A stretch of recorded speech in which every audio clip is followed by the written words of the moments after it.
Charlotte Weinsberg, professeure au Collège République de Bobigny. Et Gilles Rochier, auteur de bande dessinée.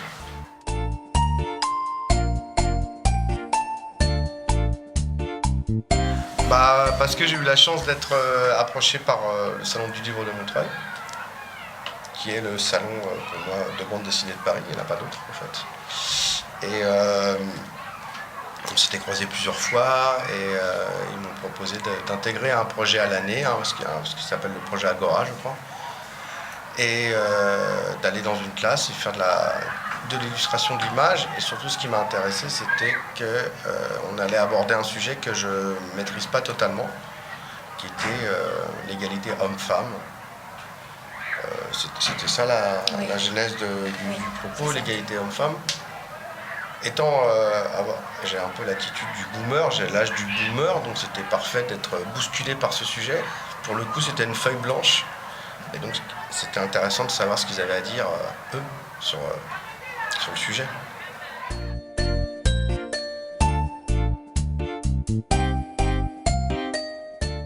Moi, ça a été vraiment assez révélateur. C'est vrai que c'est la première fois que je fais un projet CAC, ou Agora, alors je ne sais plus les termes, mais voilà. Et c'est vrai que moi je m'étais dit, dans notre projet en cours, on va parler de personnages historiques, on va voir l'argumentation à travers les femmes, etc. Mais je ne savais pas du tout comment ça allait se passer avec le dessin.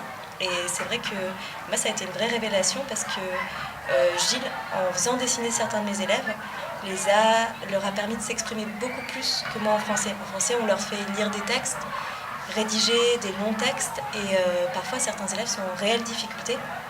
Et là, le fait de dessiner et de discuter avec toi, qui en plus n'était pas le professeur, donc ils n'avaient pas l'impression qu'on allait les gronder s'ils disaient une bêtise ou quoi que ce soit, ça a permis à des élèves de mieux s'exprimer et même dans mes cours de français après, avoir une meilleure relation avec moi pour le travail. Donc je pense que je vais réutiliser le système de dessin, en tout cas pour mes cours, c'était un vrai changement. En fait, c'est que cette histoire de dessin, là, sur les séances qu'on a fait avec les professeurs et les enfants, on n'est pas là pour leur apprendre à dessiner, en fait. C'est de leur donner les moyens d'avoir une nouvelle possibilité de s'exprimer, quoi.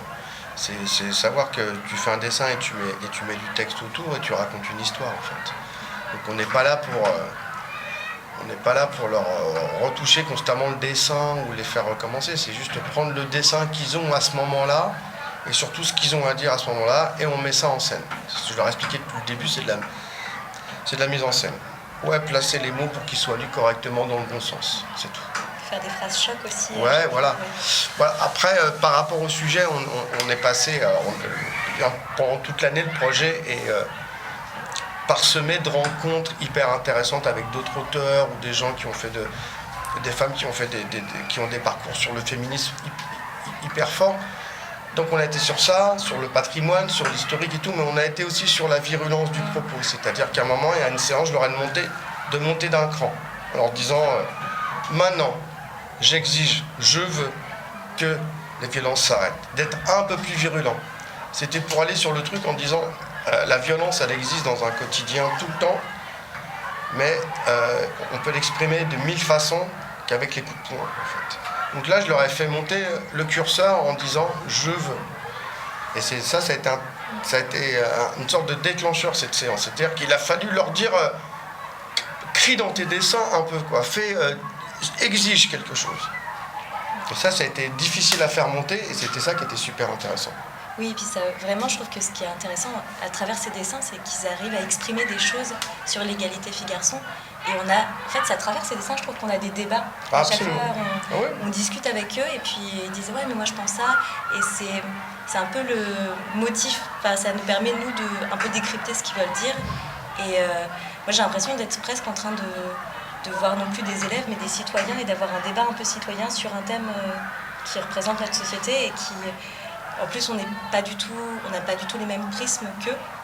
Enfin, moi, j'ai trouvé ça vraiment super. Ouais, c'était ça aussi l'intérêt, c'est de savoir ce qu'ils en pensent, parce qu'ils ont quand même, même si l'école fait un gros travail en dessous du savoir, il y a quand même le quotidien, les réseaux et la presse qui leur donnent des informations sur 7 secondes, qui leur donnent peu de réflexion sur le truc.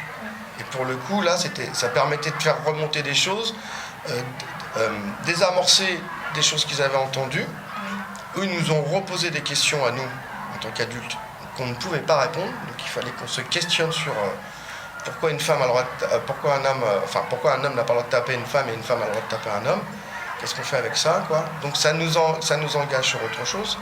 Et on avait une chance exceptionnelle, c'est que cette classe, en fait, il n'y a pas d'animosité entre eux. Des fois c'est très conflictuel les classes, tandis que là, ça se chamaille, mais il n'y a pas j'ai pas senti d'animosité virulente ou difficile. Du coup, quand un disait quelque chose, l'autre n'était pas derrière en train forcément de le tailler, quoi. Il réharponnait quelque chose, c'était hyper intéressant. Et puis j'ai eu l'impression que, moi j'avais déjà fait des séances où on parlait du harcèlement, du consentement. Et ça peut être intéressant, mais c'est vrai que c'est très scolaire. On leur dit, ah bah tiens, ça c'est la définition de harcèlement, c'est la définition de consentement.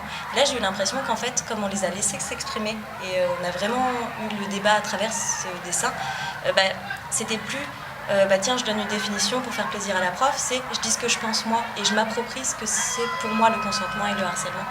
Et toutes ces choses, et aussi justement la violence entre les hommes et les femmes, et vraiment, et le fait que nous-mêmes, on n'ait pas tout le temps le cadre juridique et des choses comme ça, mais qu'on leur dise non, je veux t'écouter, je veux savoir ce que tu penses, ça a permis aussi de désenclencher des choses, comme tu dis, je dis pas qu'on va faire tout changer les mentalités, mais j'ai l'impression qu'au moins il y a des questionnements qui se sont faits. Je sais pas si tu as eu cette impression aussi. En tout cas, ils semblent nous dire, eux, que le changement passera par eux quand même. Oui, c'est ça. Oui. C'est ça le truc qui est assez fort, c'est que ils reçoivent pas ça comme une leçon supplémentaire. Ils savent que ça va passer par eux. Les filles sont absolument persuadées que tout ça doit rentrer dans l'ordre rapidement. Et les garçons, ils restent toujours un garçon, quoi, donc ça sera toujours un peu plus lent. Mais on sent que cette histoire de relève ou pas relève, en tout cas, ou de descendance ou pas de descendance, mais en tout cas, ça passera par eux, quoi. C'est ça qui est intéressant. Et on les a fait énormément travailler sur les punchlines. Je voulais que leur propos soit un peu bing, que ça pète un peu. Donc ça les a fait marrer aussi, quoi. Tout en respectant la langue française. Hein. Ouais. Mais en même temps, ils sont vraiment dans l'oral, ces élèves. Ils sont plus à l'aise à l'oral qu'à l'écrit. Et vraiment, leurs phrases, c'est des phrases de pub. Ouais, j'ai l'impression à chaque fois. C'est des lyrics de rap aussi, quoi. Et voilà, c'est choper leurs contemporains, le mettre à leur taille. Et puis voilà, c'est du langage. C'est ce que je leur explique tout le temps, quoi. Et si tu sais dessiner, c'est que tu sais faire un plan. Tu fais un plan pour montrer à quelqu'un, quoi. C'est d'avoir ça en plus. T'es pas obligé de savoir dessiner avec un dessin magnifique. Il n'y a aucun intérêt à ça. Oui, à la première séance, ça a été vraiment intéressant, ça, le fait de leur dire je veux pas, vos dessins, c'est pas grave si vous dessinez mal, moi je m'en fiche. Certains étaient un peu mal à l'aise au départ, et là, au début, ça a été compliqué pour certains, et là, petit à petit, ils sont lâchés et ils sont super contents de leur dessin. Tous. Voilà, c'est surtout c'est qu'ils viennent avec le dessin qu'ils ont maintenant. Sinon, tu vas laisser aucune chance à quelqu'un de s'exprimer. Moi, quand j'ai commencé, j'avais un dessin un peu pourrave. Et on n'avait pas cette bienveillance à l'époque. C'est vraiment qu'ils viennent avec ce qu'ils ont aujourd'hui, mais même leur humeur, on va dire. Il y a des mots qu'on a été chercher dans les séances, et puis voilà, deuxième heure, tout prend place. On ne peut pas leur demander de bien dessiner à 9h du matin. Même moi, j'y arrive pas.